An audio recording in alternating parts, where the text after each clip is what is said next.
के प्रदेश अध्यक्ष करण मेहरा जी ने मीडिया के सामने बयान देने से मना कर दिया और ये कहा कि ये बयान माननीय हरीश रावत जी का है और प्रवक्ता का है, उनका व्यक्तिगत निजी बयान, ये पार्टी का बयान नहीं है जिहाद पर परिभाषित करने का या मदरसों के खिलाफ जो है गलत जो संचालन कर रहे हैं उनके पक्ष में आने का, ये पार्टी की गाइडलाइन नहीं। तो इस पे अमरिंदर जी क्या कहेंगे कि प्रदेश अध्यक्ष अलग है और पूर्व सीएम अलग है? क्या वो पार्टी का पार्ट नहीं है? पूर्व सीएम क्या पार्टी का पार्ट नहीं है? उनकी प्रवक्ता जो कल इन्होंने रिपोर्ट दर्ज कराई है उसमें इन्होंने केवल इतना लिखा है, जो मुकदमा दर्ज किया कमलेश रमन के ऊपर, कि हमारे करण मेहरा अध्यक्ष जी के ऊपर जो है इन्होंने टोपी पहनाई है समाज को बिगाड़ने का।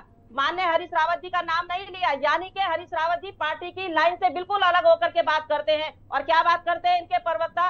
क्या ऐसा परिभाषित होता है जिहाद जिसको इन्होंने करने का? क्या ये थूक जिहाद का जो है इस वक्त जो थूक जिहाद है या लैंड जिहाद है या मदरसा है या जो हमारी बहन बेटियों के साथ कृत्य करते हैं लोग नाम बदल करके, क्या उनका समर्थन करती है कांग्रेस? हम तो सिर्फ इतना पूछना चाहते। और भाई आपको टोपी पर इतना ऐतराज क्यों है? कमलेश जी, घिसा पिटा मत पढ़िए, यहाँ जो आप घिसा पिटा पढ़ करके आते हैं सोशल मीडिया पर, ये मत करिए। पहले तो आप जिहाद का मतलब आपको समझ नहीं आता, मुद्दे अलग हैं, चाहे वो उसमें जो बुराइयां हैं उन बुराइयों पर आप बात करिए ना, आप उसमें जिहाद को लेकर के क्यों आ रहे हैं? के ऊपर अगर टोपी आ गई तो वो गलत आ गई है। जिहाद का मतलब वो आपने लगाई है, आपने लगाई है। मैं बताऊं, मैं आपके घर आकर के आपके पिताजी के, आपके सर पर, आपकी माँ के सर पर टोपी लगाकर रख जाऊं तो क्या ये मुझे अधिकार है? समर्थन करते हैं। अच्छा चलिए ठीक है, मैं आप उनके पास लौटूंगा। शांति प्रसाद भट्टी जी, आप कैसे देख रहे हैं? मैं आपके सर पर क्या वाकई में आपको भी लगता है कि जिहाद शब्द को भारतीय जनता पार्टी अपने सियासी नफे नुकसान के लिए अलग तरीके से प्रचारित कर रही है, जो कि कांग्रेस पार्टी कह रही है? देखिए अमित जी, इस बात को समझने की जरूरत है कि भारतीय जनता पार्टी जब जब फंसती है तो वो अपनी पिच में उतर आती है, और इनकी पिच है भाजपा का बड़ा सरल तरीका है, जब सरकार फंसती है तो हिंदू मुस्लिम करती है। इस समय पर मुद्दे जिहाद की व्याख्या का नहीं है, मुद्दे यह है कि राज्य आंदोलनकारी परिवारों को सत्ताएं कुचल रही है, जेलों में ठूस रही है। मुद्दे ये हैं कि उत्तराखंड के नौजवान बच्चों को रोजगार छीनकर बाहर के लोगों को यहाँ पोषित किया जा रहा है। मुद्दे उत्तराखंड में ये हैं कि त्रिवेंद्र रावत जो इन्हीं के सांसद है, वो संसद में कह रहे हैं कि माफियाओं की सरकार है। हरिद्वार, उधम सिंह नगर, नैनीताल या देहरादून, इसको चीर कर रात दिन खनन कर लूट मचा रखी है उत्तराखंड में। ये हम नहीं कह रहे हैं, और धामी से जवाब नहीं बन पा रहा है।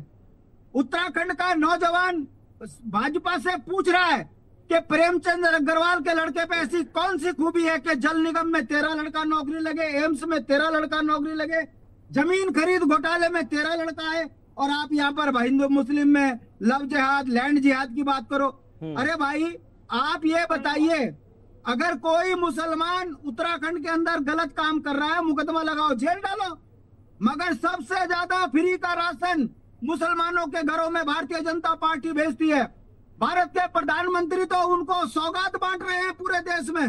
देश आर्थिक रूप से संकट में चला आया।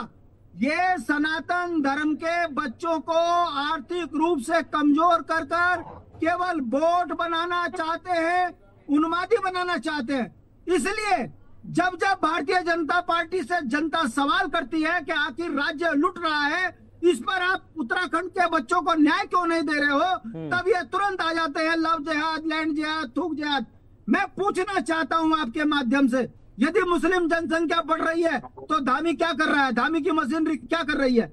ये सुनियोजित तरीके से मुसलमानों को यहाँ बसा रहे हैं। मैं जवाब देना चाहूंगी अभी जिस बात का, हिंदुओं जल्दी से मैम, क्योंकि उसके बाद मुझे अरुण जी के पास जाना। अरुण जी से एक भी सवाल नहीं हुआ, बोलिए।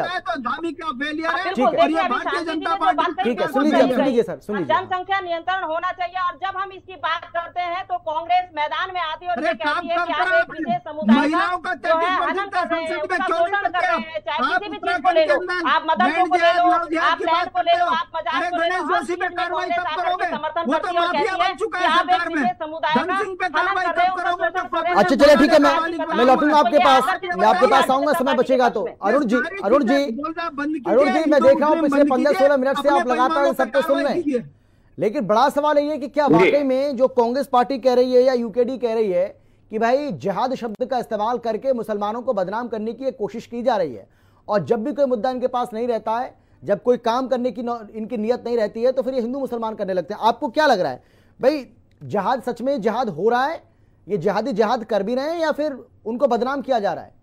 क्या लग रहा है आपको?